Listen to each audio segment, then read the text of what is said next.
Hello साथियों, आप वो टीचिंग मास्टर के साथ। और इससे पहले वीडियो मैंने 4 क्वेश्चन कवर कर लिए हैं इस स्टेंजा के, और जो रेस्ट ऑफ कुछ बचे थे वो इसमें ले लिए हैं। तो इसमें रीड द स्टेंजा यानी स्टेंजा को पढ़ो, गिवन बिलो जो नीचे दिया गया, and answer the question that follow. जो निम्नलिखित प्रश्न है उनके आंसर दो, उत्तर दो। तो सम से कुछ लोग कहते हैं कि the world will and in fire, कि दुनिया का अंत बर्फ से होगा। सम से in the ice, in ice, कुछ लोग कहते हैं कि बर्फ से होगा।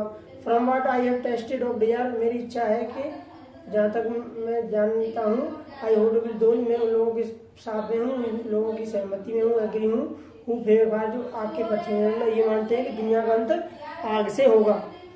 तो हु इज द स्पीकर, मतलब कौन स्पीकर है, वक्ता है। इन द एमो लाइन, ऊपर की लाइनों में कौन वक्ता है, बोलने वाला है। तो ये लीडर मतलब नेता है, या ये टीचर अध्यापक है, द पोइट कवि है, या नन कोई नहीं है। तो इसमें से आप द पोइट यानी कवि है, कविता लिखी है उसमें। तो ये क्वेश्चन नंबर 14 और 15 है आपके बोर्ड एग्जाम के क्वेश्चन पेपर में। आप इसको राइट डाउन करेंगे क्वेश्चन नंबर 5, उसमें 14 ही आएगा। Question number 5 answer. अब इसमें आपका सी पार्ट है तो सी लिखेंगे, द पोइट। आगे question number 6, in the speakers opinion, यानी स्पीकर वक्ता की या कवि की राय में, स्पीकर यानी वक्ता की राय में, ओपिनियन में, द वर्ल्ड विल एंड, दुनिया का अंत होगा। इनमें किसमें होगा, आइस से होगा, बर्फ फायर, आइस बर्फ से होगा, फायर आग से होगा, या बोथ आइस एंड फायर, बर्फ और आग दोनों से होगा, या नीदर आइस, न तो बर्फ से होगा नहीं आग से होगा। तो आप किससे मानते हैं, तो दुनिया का अंत यहाँ पे सी, बोथ आइस एंड फायर। तो यहाँ पे क्वेश्चन नंबर 6 आंसर। एक लाइन बीच में छोड़नी है यहाँ पे, ऐसे जब आप अपनी कॉपी में लिखें इसे बोर्ड एग्जाम में, तो पहली लाइन में क्वेश्चन, दूसरी में आंसर, फिर तीसरी छोड़नी है, फिर चौथी में क्वेश्चन, फिर अगली में आंसर, फिर एक लाइन छोड़ देना। इस तरीके से बोर्ड एग्जाम की कॉपी में लिखना आप। तो यहाँ पे ऐसे लिख देंगे इसे, बोथ, नंबर सी डालेंगे पहले, सी, बोथ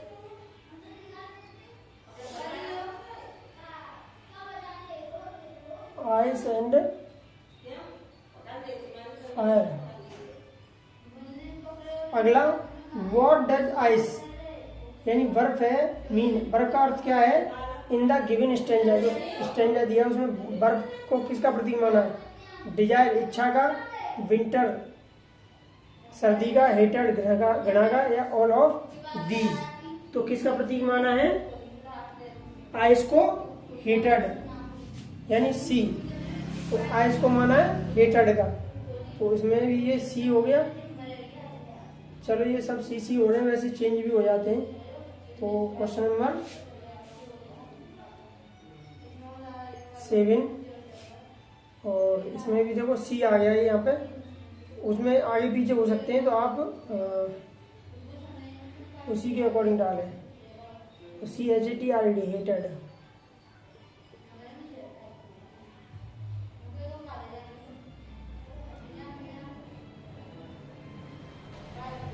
इसमें द पोएट थिंक्स, कवि सोचता है, दैट की द वर्ल्ड विल एंड, यानी दुनिया का अंत होगा, बिकॉज ऑफ, क्योंकि इग्नोरेंस, इग्नोर करना मतलब नकारना वाली स्थिति से, हेटेड घृणा से, डिजायर इच्छा से, या नन ऑफ दी, इनमें से किसी से नहीं। तो दुनिया का अंत जो है मोस्टली जो घृणा से ज्यादा अधिक है, जो कि डिजायर से होगा। घृणा से अधिक किससे हो जाता है, डिजायर से। उसमें ये सी हो जाएगा आंसर, क्योंकि असीमित इच्छा व्यक्ति के विनाश का कारण बनती है। इसमें सी हो गया, लेकिन आगे पीछे भी हो सकता है। आप बस इतना समझ लो कि कौन सा पार्ट होगा।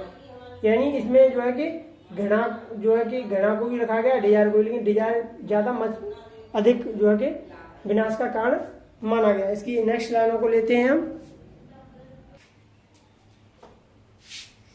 हाँ तो साथियों, जो फर्स्ट लाइन्स थी वो हो गया। अब इसकी लास्ट पैराग्राफ जो स्टेंजा है वो, उसके क्वेश्चन आंसर डिस्कस कर लेते हैं।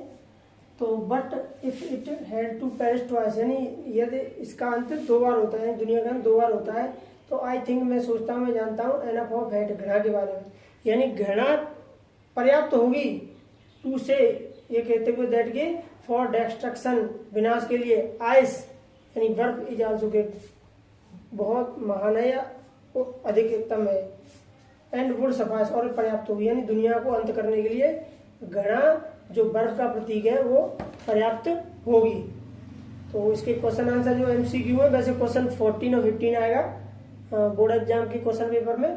तो what does it stand for in the first line, यानी पहली लाइन में बट इट, इफ इट, तो इट जो है फर्स्ट लाइन में, इट जो शब्द है वो, इट जो शब्द है वो मतलब किसके लिए स्टैंड किया हुआ है, तो द बिल्डिंग के लिए, द वर्ड संसार के लिए, द ट्री पेड़ के लिए, द हाउस मतलब मकान के लिए।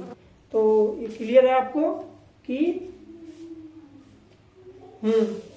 तो द वर्ड इट आया है संसार के लिए। तो आप कैसे यहाँ पे क्वेश्चन आंसर राइट डाउन करेंगे, क्वेश्चन नंबर 1 और यहाँ आंसर में लिखेंगे आपका कहना बी, तो यहाँ आएगा आपका बी और बी में आपको करना है द वर्ड, WORD। इसी प्रकार से आगे हु कंपोज दी लाइन, मतलब ये लाइनों के रचयिता या इन लाइनों को लिखने वाले कौन है, तो रॉबर्ट फ्रॉस्ट है या रॉबिन क्लीन है या रॉबर्ट क्लीन या फिर कैरोलिन वेल्स या लेस्ली नॉरिस। तो ए वाला ही पार्ट है इसमें, क्वेश्चन नंबर 2 आंसर, और आंसर में आ जाएगा आपका रॉबर्ट फ्रॉस्ट। तो ये ए वाला पार्ट है ROBRT रॉबर्ट फ्रॉस्ट, वैसे कंप्लीट नाम है रॉबर्ट ली फ्रॉस्ट, रॉबर्ट फ्रॉस्ट ही शॉर्ट में से लिखते हैं। अब आगे देखिए व्हाट एनफ, क्या पर्याप्त है टू डिस्ट्रक्शन, विनाश के लिए, द वर्ड, यानी what enough to destroy the world, यानी संसार को नष्ट करने के लिए क्या पर्याप्त है, तो डिक्टेटरशिप तानाशाही, अफेक्शन प्यार, लव प्रेम या हेटेड घृणा। तो पोएम के अनुसार आपकी है घृणा, डी। तो ये आपका हो जाएगा क्वेश्चन 3 आंसर, इसमें आएगा आपका डी, हेटेड, HETRED, हेटेड। अब नेक्स्ट में देखिएगा द वर्ड सफाइस मीन्स, यानी जो वर्ड सफाइस है उसका क्या मतलब है, suffice, the word suffice means, तो लेस कम है, टू बी एनफ पर्याप्त है, लीस्ट लगभग, और मोर देन नीड आवश्यकता से अधिक। तो टू बी एनफ है, सफाइस मीन्स पर्याप्त या अधिक होना। तो क्वेश्चन नंबर 4 आंसर, और आंसर में आ जाएगा आपका बी वाला, to be enough, B to be enough, ENOUGH। ठीक है साथियों, तो ये चैप्टर के MCQ यानी मल्टीपल चॉइस क्वेश्चन कंप्लीट हो गए।